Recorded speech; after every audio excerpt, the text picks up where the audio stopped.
Ho ho ho! Welcome to the Nerd Herd Comic Book Club, boys and girls. Your number one stop for jolly reviews of Christmassy volumes, arcs, or stories that us or yourselves choose, if you're good. You can find us live every Wednesday on YouTube, Facebook, and Twitch, and the replay on all podcast networks. Put on your Christmas hat and get yourselves warm as it's time to join the herd.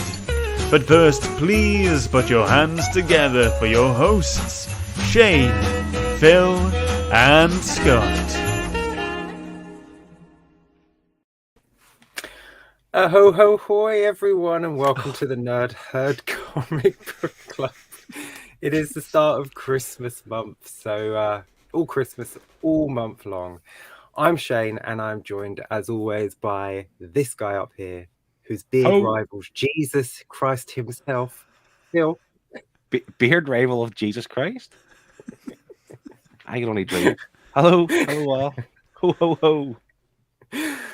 And the man with all the shelves, it's Scott from Scott's Shelf. I didn't get any sort of Jesus comparable intro. What the hell?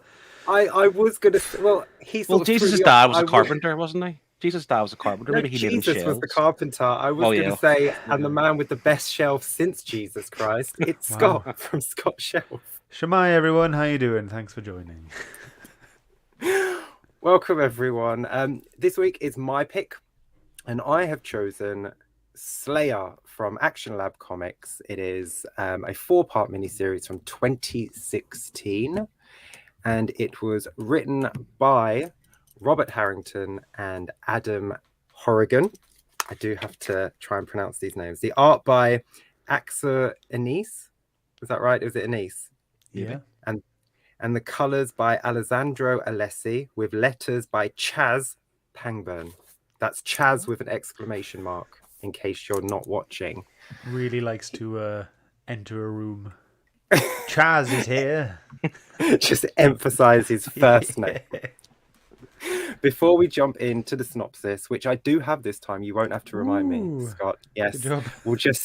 We'll see who's in the chat. First up, we've got the comic book report. He's ready this week, guys. Let's get our Christmas on. I made a deal with Dominic saying if he actually made it here on time for once, I would call out his new video today. He did a fantastic review of the Flashpoint series and it was awesome. So go check it out. And well done for coming here, Dom. Not just on time, but first as well. Yeah. Really wanted that shout out. Blue Sonic's also in the chat, evening all. Hi Sonic. Highland G. Hi everyone. Funky Gibbons. Heidi ho. Unfortunately, didn't get around to reading along this week. Looking forward to hear what you guys have to say, though. That's a shame. It was only 4 issues. Liam, you're missing out. Not really. This week in Metropolis. Evening, dudes. Hi, James. Connie's in the chat. Hi, Connie. We've got Justino. Hey, Dean. Hey, Dean. Mary Herdness, you beautiful humans. Thank you very much. Andy from Perpetual Comics. Evening, folks. Triple G as well. Hi, Pete. Thanks for joining. And Comics vs. the World. Mary Nerdmas. I like that. Yeah, we got a Mary Nerdmas and we got Mary Herdmas. So we'll have to decide which one we like best out of both of them. Start getting the hashtag going. The Nerdmas. Maybe I'll get a poll going. Yeah. Is it Nerdmas or is it Herdmas? What are we going to go with? Like the Nerd Herd. Nerdmas. Herdmas? Nerdmas, Herdmas? Hurdy-gurdy. Hurdy-gurdy? Moving on. Okay, before we go too off track, we read Sleigher from Action Lab Comics. And the synopsis I've written down is, on the eve of his first official gig as the new Santa Claus, Sleigher must stop Lapalau and the Yule Lads from corrupting the world with Saturnalia, that's the one. From demonic snowmen to pervy priests, this ain't your grandpappy Santa Claus. This is the beer drinking, bar fighting, potty mouth Sleigher, and he'll beat the naughty right out of you. How's that? Nice. Sounds good. So this was my pick. I hadn't read this. just in my defense, straight off the bat, I saw the cover and I thought I would like pick it for the herd because it's Christmassy, badass Santa, what's not to like? Turns out a lot, but we'll get to that. We'll start, as always, top left. Phil, initial thoughts.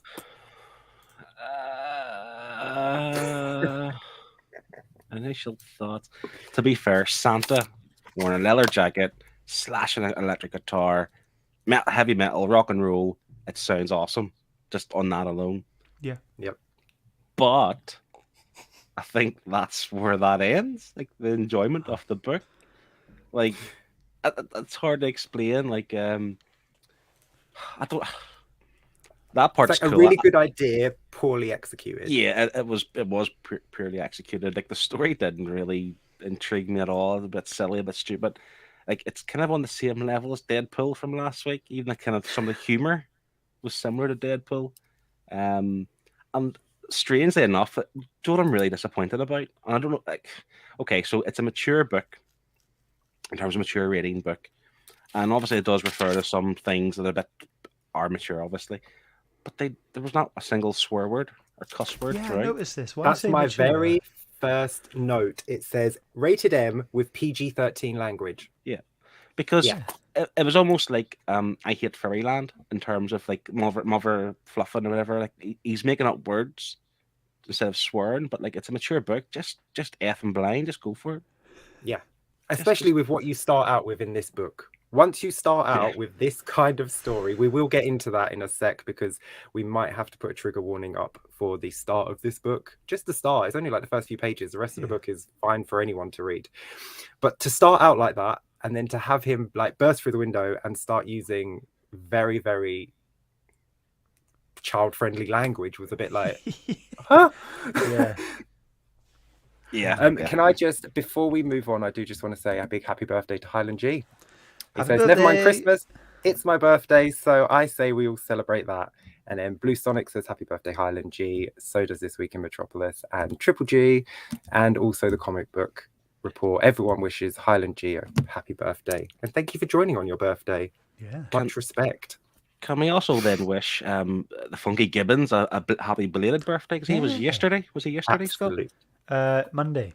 Monday. Happy belated to another regular viewer. So that's two. Yes, 100%. happy birthday, the Funky Gibbons, aka Liam, who's always here, come rain or shine, cold. Even when he doesn't read the book, he's still here. Yeah, Doesn't read. absolutely. And So he's got a nice Scott, come beard. on. He does. I mean, his beard is rivaling yours, so you need to step up your work there, Phil. Yeah, his is a bit more straighter than mine. It's mainly shame a bit, but sure. Scott, what were your initial thoughts when you finished reading this? It was a bit of fun, wasn't it? That's all it was. Like, it was nothing serious. It was just, okay, I wonder how we can do a rocky version of Santa and make it sound legit. And I feel like they kind of did it. They explained it well on why he is this rocky Santa. Like, he's the grandson of the original Santa. And, so it's obviously just, a different type of Santa who has different interests and all this kind of stuff. And I thought it was really cool that he was able to incorporate this new character into still being a Santa. And then, the whole, the enemies, the Gryla and the Lepaloi character and the Yule lads. I looked this up earlier, and what I found really interesting about it is that they were taken from real, like, Icelandic, Scandinavian legend, that these are Gryla and, Lapuelo. Lapaloi and the Yule lads. They're all, in real characters in stories for Christmas, and kids are terrified of these characters. And I thought it was really good that they, Rob Harrington was able to take these characters and write them into his story.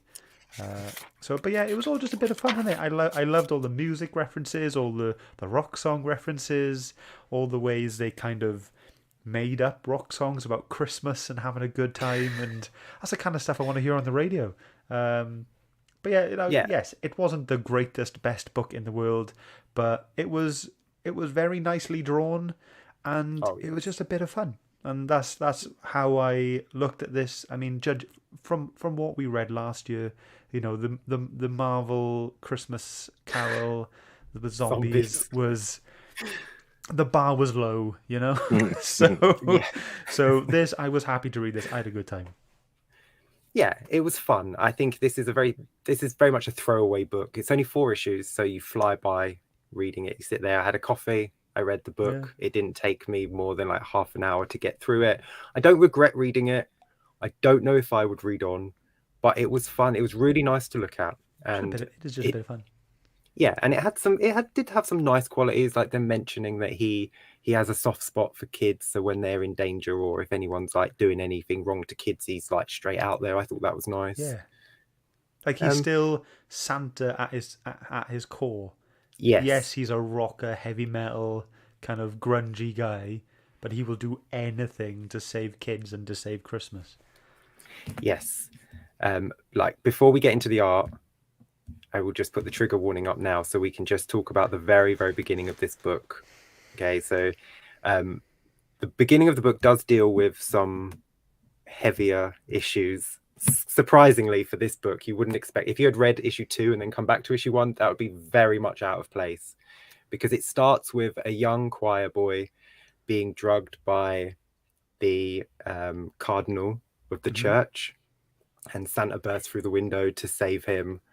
And the cardinal does mention that Santa has ruined his date night. So it's very heavily implied what was going to happen had Sleigher not shown up. It seemed completely unnecessary. And that bit, for that to be the very first page of the book as well, it can put you off. It can go, why the hell am I reading it? If you were picking this up monthly, if this thing did really bother you and affect you, you wouldn't pick up the rest. And nothing like this happens in the rest of the story. So I don't know why. Did he want to make a statement? Did he want to shock people? And it just seemed totally pointless. I think you mentioned there about making a statement, and we'll go into this more when we're talking about the writing later on. But I definitely think this book throughout had several statements that maybe the writer was trying to make. Maybe it's his own personal kind of hatred towards like the Catholic Church or something. Like he wanted to highlight certain things he just doesn't like. He didn't say the word millennials, but you can tell he's talking about millennials in terms of the young children and how they are in today's world, and talk about the looters and stuff as well. That I feel there's a lot of things he was trying to make in this book. But studied the fact that they touched on like priest about to carry out some sort of act. But it was the way they done it was really weird. Like, because the family or the choir boy's family were just leaving the church after mass, and they're all willing for him to stay and help behind and fix things, whatever. I was like, it was a bit more eerie and a bit more sick the way it was so done. blasé. Yeah, very relaxed. And it was odd. But like I said, nothing throughout the rest of the book. It became more fun after that and more silly as opposed to that. And maybe he just wanted to highlight the fact that this is a really bad man, and this Sleigher is a slayer. He gets the evil men and women, puts them in a sack, and then that's them gone forever. So maybe it's just to highlight the kind of level of sickness in that sack. Who knows? Yeah, it's just very out of place when read as one whole trade. Like you say, nothing like that happens throughout the book. I mean, I know like Greylight is sucking the souls out of children, but that's not as bad. That doesn't seem as bad. No, like that is not anywhere near as evil as what this human was going to do at the start. But yes, let's just catch up on some comments. Glenn's here. He's a little bit late. He says sorry. No need to apologize for coming late, Glenn. Never ever apologize. Thank you so much for showing up. We also have I can't read that name. Can you read that name for me, Scott? No. Is it Gile? It's Beziana? Gile. It's Beziana, yeah. Beziana. We we apologize for if we got it wrong, but he does say comics should be fun, so that's good. And I 100% agree. Yes, comics should be fun, and this was fun. Yes. Comic Bound says, the Comic Book Report says, was not able to read this book. Definitely interested in our coverage. Honestly, don't own many Christmas comics. Most importantly, do you own Claus? That is the Yeah, most mate. important comic. Best one Your ever. most important Christmas comic to own is Klaus. Connie completely agrees it was unnecessary and felt a little jarring compared to the rest of the book, which is so like whimsical in comparison. Yeah, it's true. It's very much cartoony and it's like I say, it's family friendly. Everything down to the language. I mean, they say arse a couple of times, but that's nothing. Everything else is very, very pulled back. But then Yeah. you look at the cover and it's got a big M on it, like mature readers. And you're like, there's no blood, there's no guts, there's no swearing. This is, if it's mature just because of that first, like the first 3 pages, okay. I mean, the woman, what's her name? Kryla? Gryla. She does snort the souls of children up her nose, to be fair. With a dollar bill. She even takes the dollar bill out. Yeah, I did like it. I did see. Yeah, it just like thinking about these things back. It does make you chuckle. Like when he comes back for the final fight, and she gets hit in the face with the yellow snow, and she's just like, "Why is this snow yellow?" And it did make me chuckle because I'm a child. So Did he things say like that something make me after laugh. that? Something like along the lines of, Peace. I'm taking the piss. Yeah. Yeah, Or like, yeah. It's comedy gold, I think. yeah, it was fun to read. It's just it's a very nothing story. I don't mean that in a horrible way. It's just very forgettable. Like after we talk about this, I'm probably going to forget it in the next couple of days when I start reading on. I'm not being disrespectful, but it's just going to be one of those things. Like with Klaus has stuck with me all year. I remember Klaus. I think about Klaus. I'm not going to be thinking about this one next year, unfortunately. But the art, let's talk about the art because the art is very, very fun. Yeah, I mean, And there's clean. nothing wrong with the art. It was Yeah. great. It's clean. It's like thick lines as well. There's not just fine lines. I like the fact that it's all thick. Colors and very nice and vibrant, and character designs are great. I like the the massive giant snowman that he fought in like issue 2. So cool. I love the way that looked. And just the art. You could tell they just had fun with it as well. When Santa flew through the snowman out of his ass. Great. It's all just a bit of fun. And that's exactly how I took this book, and the art reflected it as well, and I loved it. Especially the villains, they were all obviously the Yule lads were purposely gross. They were kind of, I don't know, had boils and whatever else, and a bit deformed. But the mom, I keep forgetting to pronounce her name. She had this really long, disgusting nose, and like obviously referred to her like her snorting the children's souls. But it was just like they obviously purposely drew the villains to look really gross without being too gross, if you know what I mean. Yeah. But the art style, like I've always like when it says cartoony, like it is something that you can see in a Cartoon Network. Yeah. Cartoon, it's something like that, and it's not breathtaking, or there wasn't pages where like God, look at this is fantastic. It was just fun along with the story. Just fun, simple, clean, nice looking, big nose. 40 I think art. I would watch this as a cartoon, like as an adult cartoon. I would quite enjoy this. With swearing, absolutely. I think this could be quite a fun little mini series they could bring out over Christmas. I would enjoy that. I will say this was almost my page, Connie. Connie, she likes it when he reaches into his sack to grab the axe, and the guy who owns it is like, "There's my whole life in 4 panels." Yeah, it's quite funny. He needs a weapon to fight the giant snowman, and he remembers he'd thrown someone in his sack who had this like awesome axe. So he reaches into the bag, and the guy's showing off his axe to someone in the sack, and he's just like, "Yoink!" And the guy's like, "Oh." He's like, "Well, that's my whole life in 4 panels," and it was actually done in 4 panels. Brilliant. Fun little thing there. Should we get to the pages? Yeah, let's go ahead. We'll start with Phil's page because he's top left. Phil. Yeah, this was just. I mean, again, there was nothing groundbreaking or anything that took your breath away. I just love the concept of Santa being a rocker, like heavy metal, rock and roll. And so this is like Christmas Eve. He's about to go out and deliver his marbles as presents.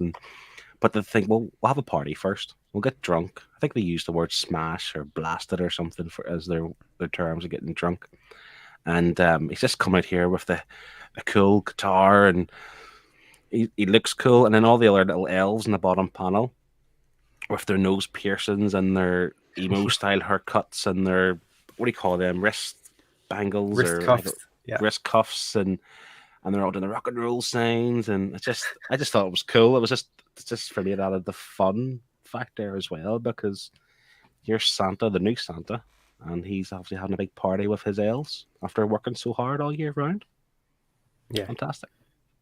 It was a pretty cool scene. That's when the elf girls joined him and they did that song that Scott was talking about, the rock and roll Christmas song. Yeah. Yeah, this book definitely should have come with a MP3 download of that song. I would have liked to have heard it. Or in the modern Actually days, played. to bring it forward, a QR code to take you to YouTube. All right, I'm old. Shush, Yeah. leave me alone. Boomer. Boomer. Scott's page. Let's see what Scott picked. Oh, Cool. So the this colours was are great. Yeah, this was in the final issue where it was Santa versus Gryla, and she had trapped him in like a snow globe type thing, and he had enough. He was done. And so this is great for two reasons. One, the art looks amazing, and I love that bottom panel, and I love the whole thing of him like charging up to do this massive like strum of the guitar, to do this big blast of like fiery punches everywhere, and that's amazing. But the second bit was the middle panels. It says "Give me fuel, give me fire," and then another thing. But the "Give me fuel, give me fire" is a direct reference from "Fuel" by Metallica, which is one of my favorite bands, and is also very coincidentally the exact song I was putting on the promo stuff for the Nerd Herd this week, for the the coming up next week, coming up live today. Before you'd even read this. Exactly, yeah. It was absolute coincidence, but absolutely fantastic. So I had to pick this page just for that. But it just looks fantastic, and I love the impact of that bottom panel as well. I love the fact that his guitar pick is the one his mum gave him. Oh, it's in his the mum's sack. necklace. Yeah. Yes, that was so lovely. Yeah, it was cool. But here, Scott, colours are great. I didn't pick you for a Metallica fan. I thought maybe like a James Blunt or something. No, like that. I grew up on Metallica. I'm a James Blunt fan. Oh, sorry. All right, okay, that's the end of the show. I'll be leaving the Nerd Herd as of Please apply within. We're looking at a new member. I can't help it. That album of his is amazing. Anyway, my page pick. Moving on. I picked this page. It's from the issue 3, I believe, after Santa's been thrown into the sack, and he meets all the people that his dad, and his granddad had all trapped in the sack. And you've got just such a great variety of character designs. There's like this guy on the left with this big hair, and he's wearing like a leather. Spinal like tap or something. Yeah, he looks really weird. And there's like this turtle with a Timbo haircut, and this goat creature. They're just such weird designs, but I thought it was so good. I was wondering, does that guy on the left, is he referencing somebody? Like, is that meant to be somebody like, a world-renowned rocker from the 80s or something? It just looks too specific. Yeah, no, You know what I mean? I thought the same, but I couldn't think of if it did look like anyone. But this page definitely highlights what Phil was talking about earlier with the whole Cartoon Network style characters. I'm thinking of like Foster's Home for Imaginary Friends or Courage the Cowardly Dog.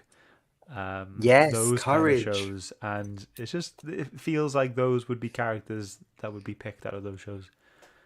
Yeah, Phil loves those shows. There's a leprechaun. I have no there idea as well. what those shows are. I am old. Like, he's trapped a leprechaun there as well. Why? Why did he trap a leprechaun? He was evil. What could have? Anti-Irish. Leprechauns aren't There's a evil. lot of Irish kids in the world. Anti-Irish. 1 out of 10. So yeah, those were the page picks. I think, again, like we had this problem last week. When the art's nice throughout, like a constant, it's hard to pick a page because nothing really jumps out at you. Yeah. Like with Old Man Logan, that was hard. There were so many amazing splash panels that you just wanted to show off. But it's just consistently good. Like with the Deadpool art, fantastic.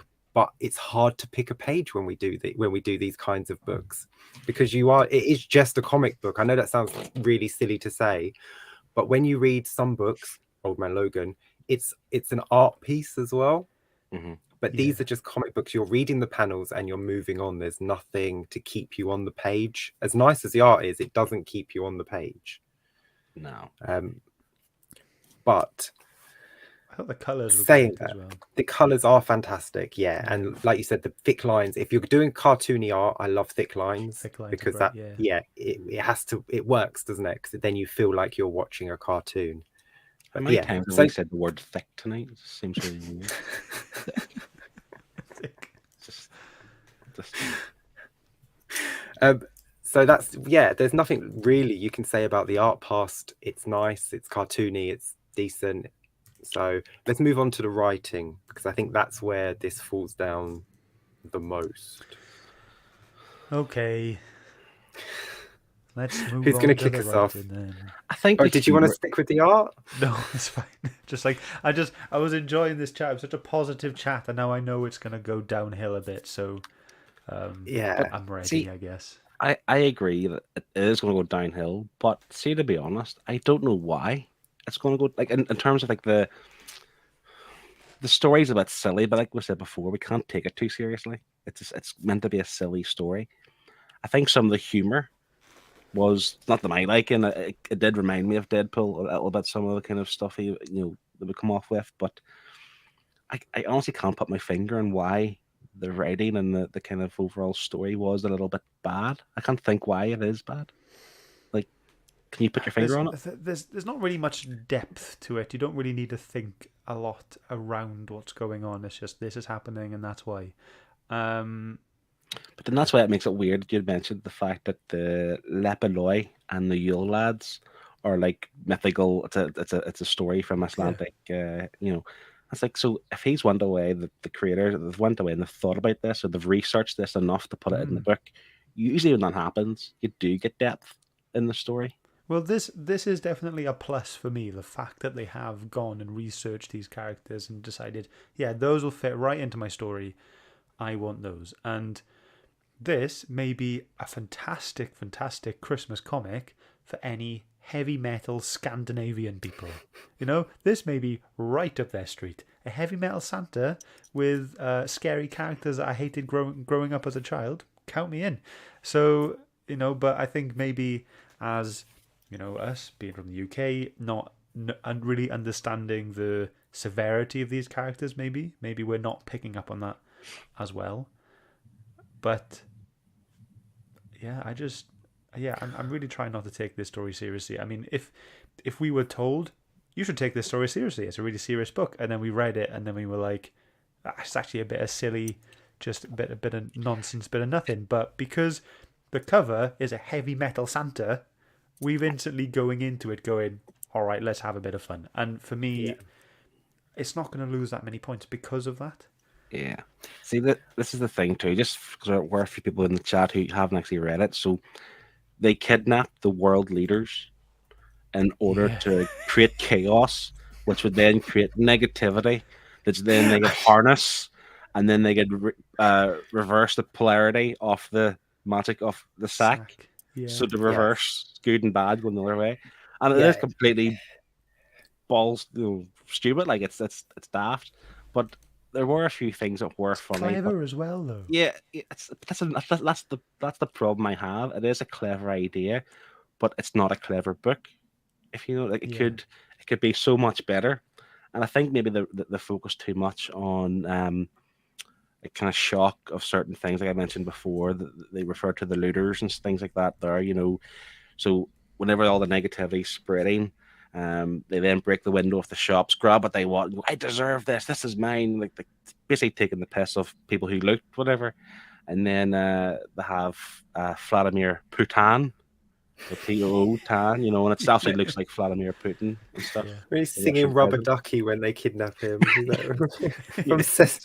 Rubber Ducky, you're the one. That was.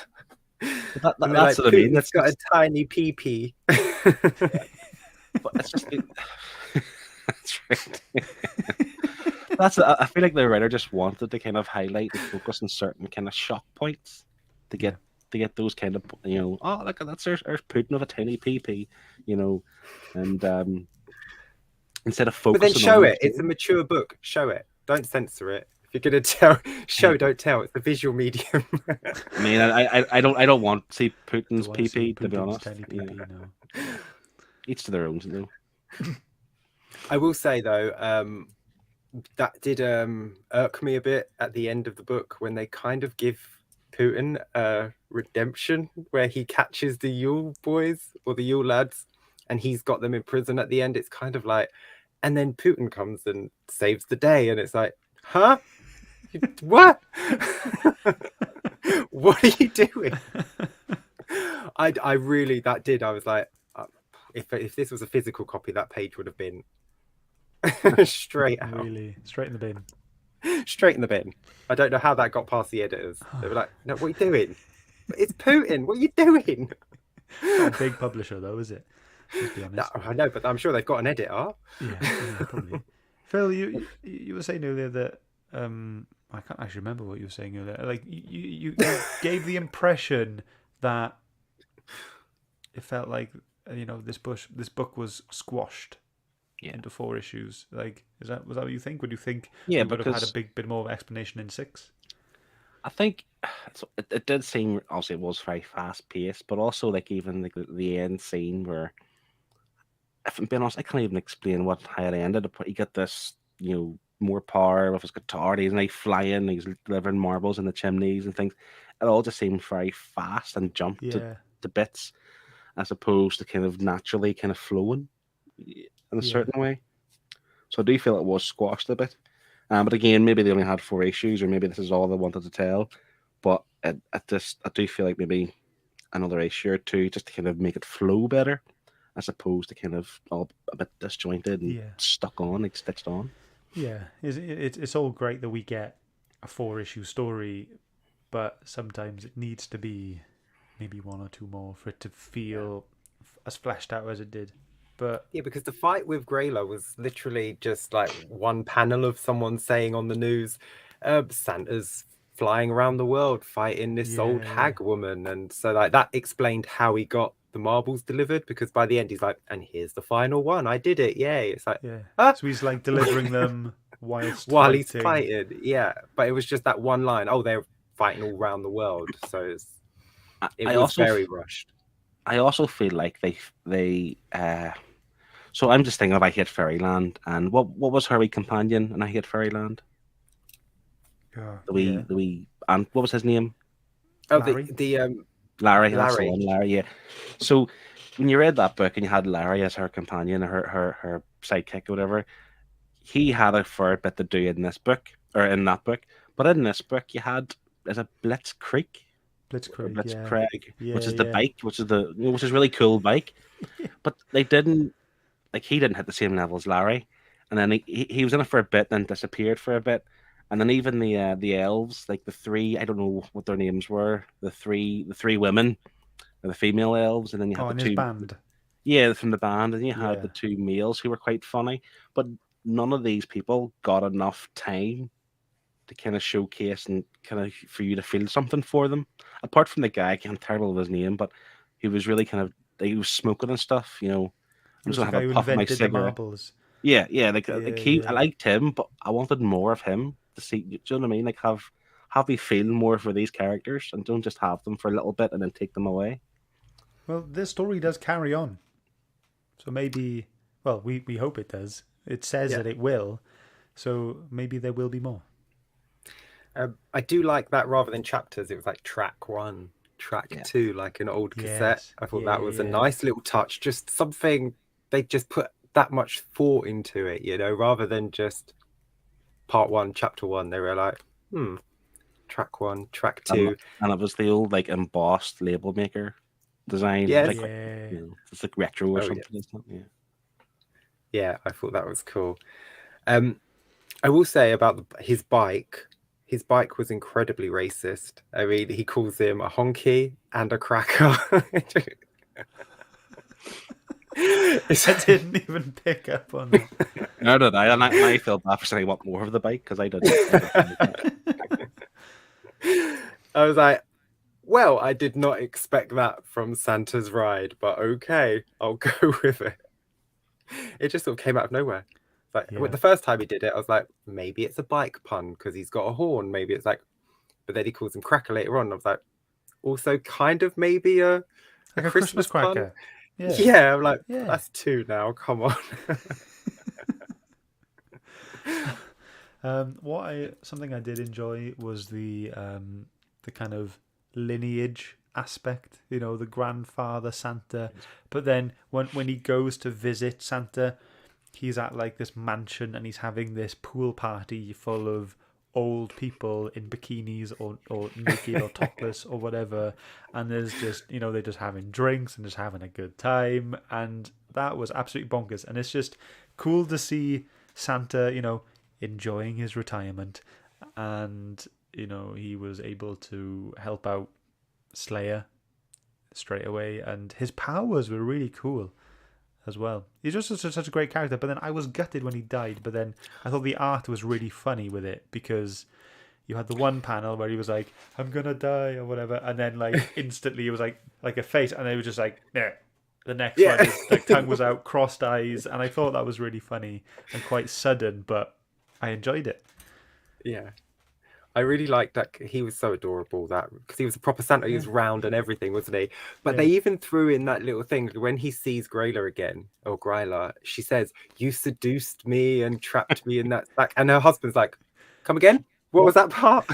But that was his plan. That's how he did it. That's what he said. That's how he done this or something back in the day. He did seduce these women and got them in his sack. What a pervy old man. I'd like 4 episodes of his story as Santa. That would be quite cool. It would have been quite interesting had the villain of the book been his dad. I've got the prologue here. It's called Claus. How Santa started. That's his granddad. That's his granddad. Yeah. So, because they obviously referenced his dad, and he referred to his dad as being a crappy dad, because his dad was too busy being Santa. But after his mum died, he still had to be Santa, so he wasn't really there as a father. But his dad didn't play a part in this. Have I missed something? No. This confused me.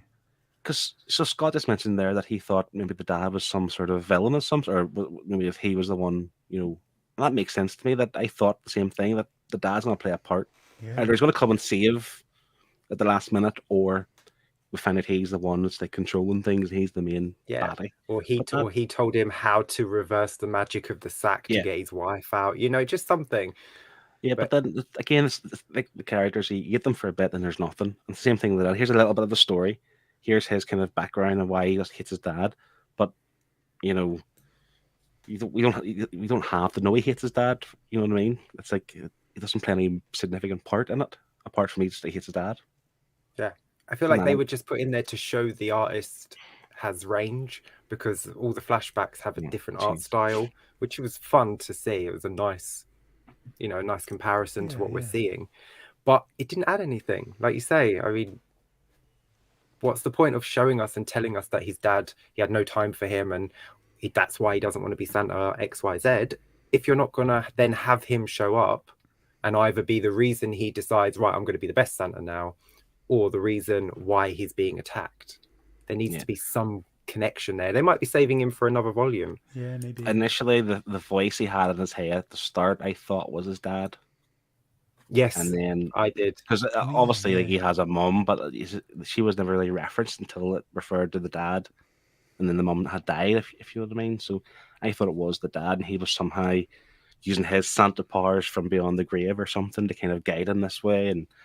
But again, that's something that I feel a bit let down with. That again, they didn't, like you're saying, they didn't branch that out more. They didn't beef up a bit.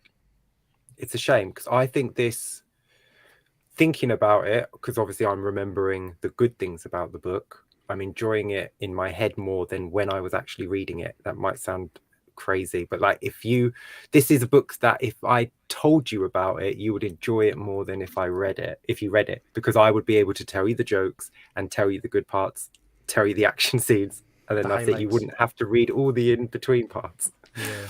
Because I don't think the writing was great between characters. They were either too snarky to each other or too dismissive. the only characters that had any chemistry were the husband and wife, and they were the bad guys. So I'm not going to root for you, but they were the only ones that had any chemistry in the book. It was lovely when they were reunited. They just ran into each other's arms. She got her kids and just hugged them, grabbed her husband, gave him a big smooch, and it's like, oh wait, you're the bad guy. Never mind. I agree. Because one thing I always admire in a book is relationships, and even like the Slayer and the head elf could have had potentially a good relationship, a good kind of chemistry, but even they didn't have much together. No. You know, there wasn't even anything between him and his mother. Like, it was literally like a conversation between just two.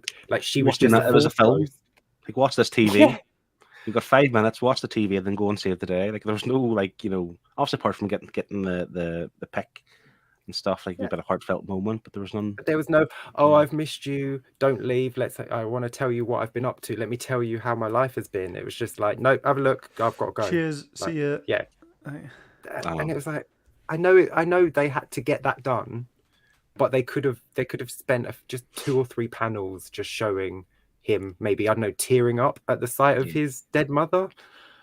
You know, just it needed a bit more emotion, I think, especially that scene. You're right. If I had a fleshed it out for 2 or 3 more panels or a page or 2, that's what I meant earlier on about expanded the book to 5 or 6 issues. Not because I want more of this story, but little things like that. They could add little bits. Yeah. You had time to show Grayla come out of the sack, hug her children, you know, kiss her husband, to show you that they've been reunited after all this time. They've missed each other. They're so excited to see each other. But you couldn't do anything like that for Sleigher and his mum. You know, he's the star of your book. That's his mum. It seems a little bit like that was just an afterthought. I mean, I felt like it was rushed when I read it, but now you're really sending it home for me as well now.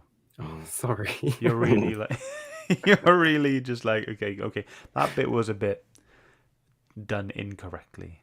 And maybe it was edited out. Maybe they did have like a 6-issue story, and then like the editor come in and went, we've only got 4, so I'm going to take out this, and this, and then compacted it into 4 issues. You never know. You don't know the goings on. So maybe. Was this 2020? Was this last year? When did this come out? 2016. 2016. So there hasn't been a second volume since, has there? I haven't seen anything. It just makes you wonder why not, because, you know, obviously there's, you know, you can't even blame COVID for that, because that was 5 years ago. You know, there's plenty of time to get the second volume out. So if they've promoted it, like, what's stopped them? Is there an editor saying, well, this didn't really sell too well, there's no point, forget about it? Or have they just not got around to doing it? Because I don't know who these creators are. Like, they're not well-known creators. Well, it ends on a prologue for the next volume. Yeah. And it very clearly says, like, this is the prologue for the next story. Yeah. So it's weird that they would actually put that in if they had been cancelled, because they could have quite easily edited out that last page. I've just had a quick look now, and I cannot find anything for an issue 5 or a volume 2. So weird. That's just a quick look. There may be one, but an initial look, I can't find one. But it is Might strange. have to Why would you find the hype it writer up? on Instagram and bug him. Well, he is on Find out Instagram. where. Yeah. Where is it, man? Come on, tell us. Can I just before we go on to final thoughts and scores, can I ask about what we think about the sperm children, like the souls of the children that she has within her, and they're then released, and it's just drawn like loads of sperm, and one of them even says "head for the light" or something, like as if they're, you know. I really enjoyed that scene. Ghosts. I don't know. But when they're floating and he goes, "Come over here, I've got candy," and he's like, "Yeah, right, we're not falling for that, creep." Yeah. But that was also quite weird scene too, because you had loads of like children's bodies like just like strewn all over the place on top of each other. Yeah. And obviously it's just like, it's so simple. Well, if you go back into your body, come back to life. And like, is it that easy? It's like, yeah, just go try it out. And it was so weird, but it's just the idea that had these pink sperm. I don't think I saw them like that, but now I'm going to go back and have a look. No, I don't think they were purposely sperm shaped, Phil. But if you go back and look at this book, they look like, not like what sperm looks like, but you know. We've already been through this. We're not going to go back and look at the book. Okay. I just, before we move on to final thoughts, The comic book report says, "What a curious book." It is. It is a curiosity, actually. I think you should read it just for the sake of it, just to see like these little things in this book. Like we said, it's not a great book. It's not a bestseller. You know, you're not going to think about it much after you've read it, but you are going to laugh while you're reading it. And sometimes that's all you need. It's Yeah. 30 Sometimes, minutes, you know. yeah, God, exactly. I love how you guys And read so fast. sometimes you just want to have a coffee and read a complete story. That's what I want sometimes. By the time I finish my coffee, the book should be finished as well. Simple as that. And I should be able to move on. And that's what you can Yeah. do with this book. Yeah. I agree. So we will move on to final thoughts and scores. So if anyone in the chat has read this book, I don't think many of you have. Connie No, has, and she's given a score. yeah. Thank you very much, Connie. But if you have, give it a score, and we will add it to the scores that we all give, and it will be averaged out and go on the leaderboard as that. So Phil, final thoughts and scores, please, on Sleigher. Oh, I really don't know how to. Like, I don't know where to go with this. It is a as Dominic described. It's a curious book. Like it is. It's an odd book to even score. It doesn't take itself seriously. Obviously, of course, it doesn't. And I think that's part of the attraction. You know, like I say, read this book, 30 minutes, cup of coffee, whatever you want, and then it's done, and you forget about it, and you enjoy yourself for those 30 minutes to a point. Some of the humor was a bit dumb and a bit too silly, but some of it I did chuckle at some of the stuff, and I do like the idea of like Santa being this heavy metal rocker on like a Harley Davidson style bike, I don't know what bike it is, with a guitar, metal jacket, walking around like this here, you know, and yeah, it does have its moments, but ultimately for a Christmas book, it's not very festive.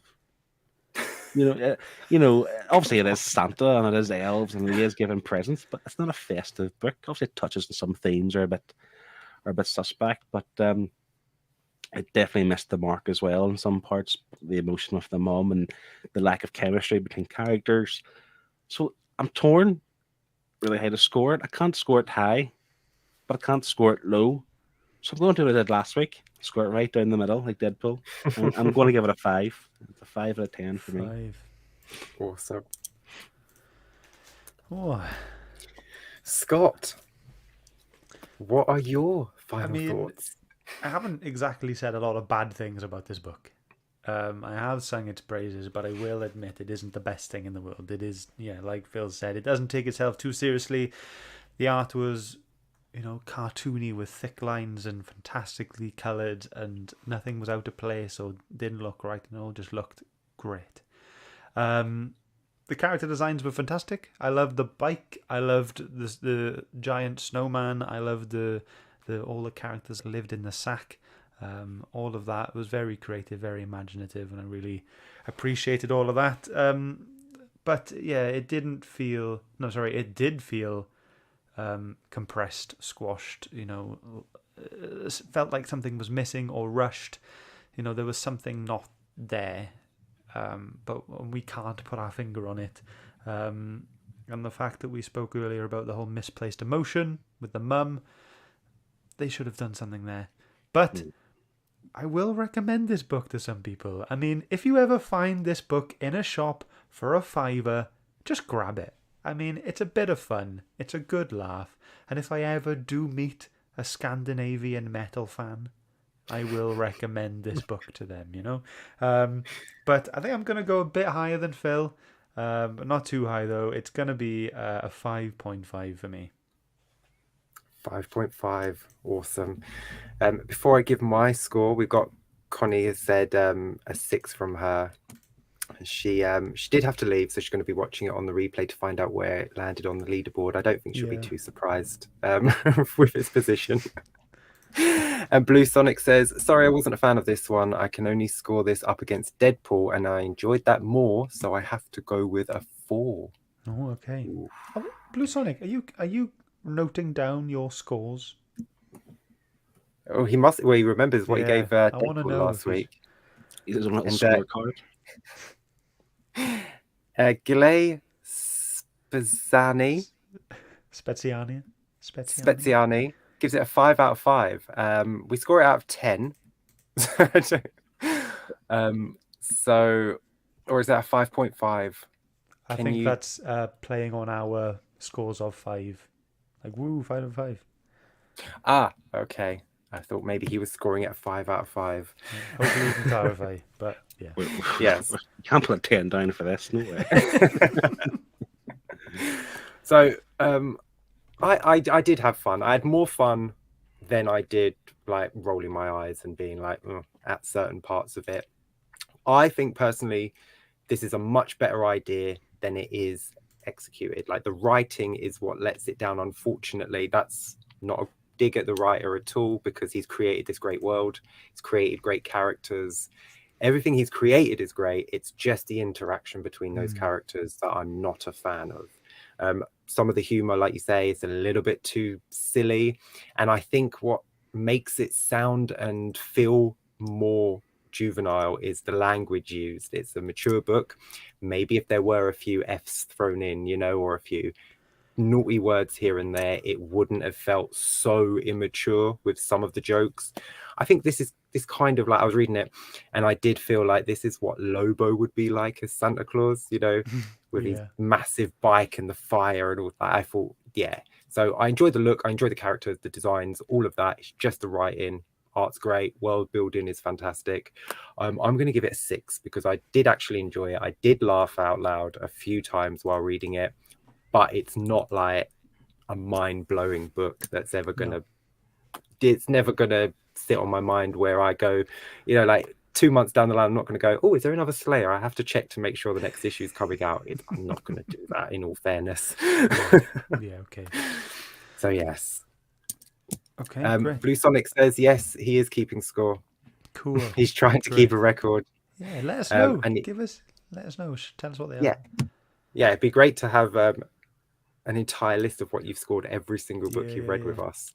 And be sure to do it for the whole year, because of our end of year wrap up. If you have all your scores, we'll compile it with ours. Be good. Yes. Yes. 100%. Yes. Ooh. Definitely. So Scott, do you have the scores for this book, please? Yes, I do, but I wanted to talk about the swearing thing just a little bit more. Just a little thought I had. Like, if he did swear, would he then be put on the naughty list?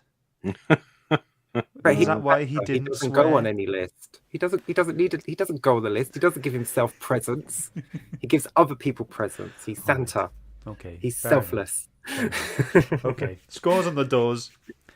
With the 6 from Connie and the 4 from Blue Sonic, that gives us an average of 5 for the audience.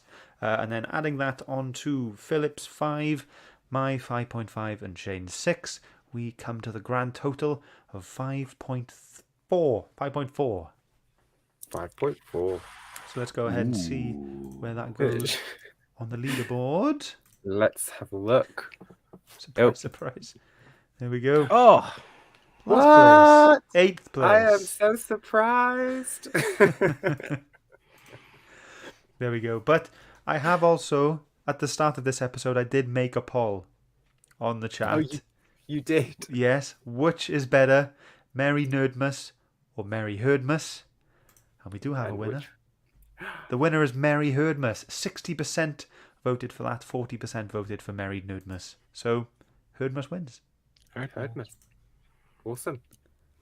That's what we'll be hashtagging then in our post, I suppose. Merry Herdmas. Merry Herdmas. Fantastic. So 5.4. I mean, I think that's quite reasonable for this, isn't it? I mean, it's above average because I don't think it deserves anything lower than a 5. This it's not a 4 or a 3. No. Yeah, for the fun, for the few jokes that hit, and for the great art, you couldn't score it less than a 5. I think that's what saved it, to be honest, was the fun factor and the fact that you can't take it seriously. Because if you went into this seriously and started to read it wrong, I would definitely be scoring this a lot less. But yeah. So that brings us to the end, and at the end of every show, we go around and we tell everyone what we've got coming up or what we've got on our channels.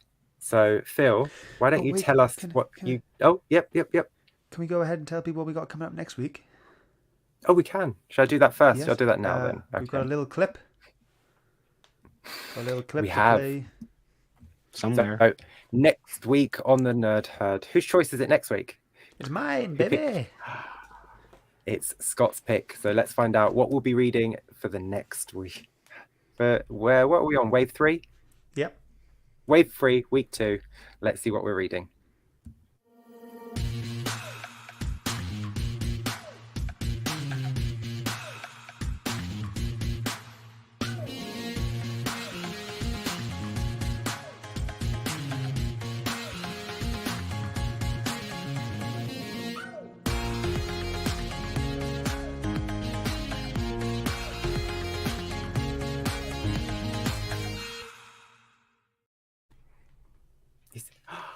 He's finally getting his red. He's finally getting his red outfit. Yes. Looks so. I cannot wait.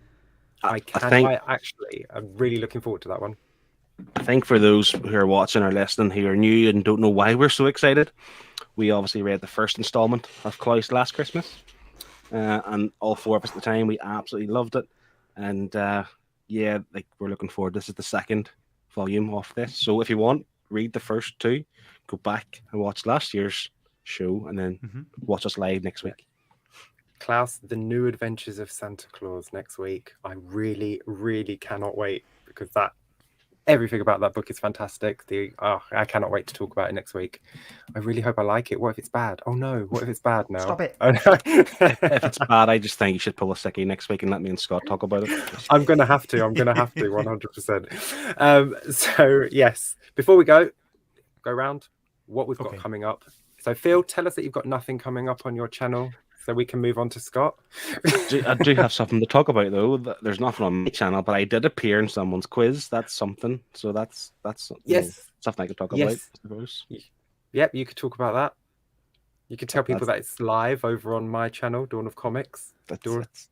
Yeah, I don't want to steal all your thunder. I'm just going to introduce it. You know, maybe you can do it. Scott, do you have anything? You're taking a bit of a break, aren't you? Yes, I'm taking a break. I am.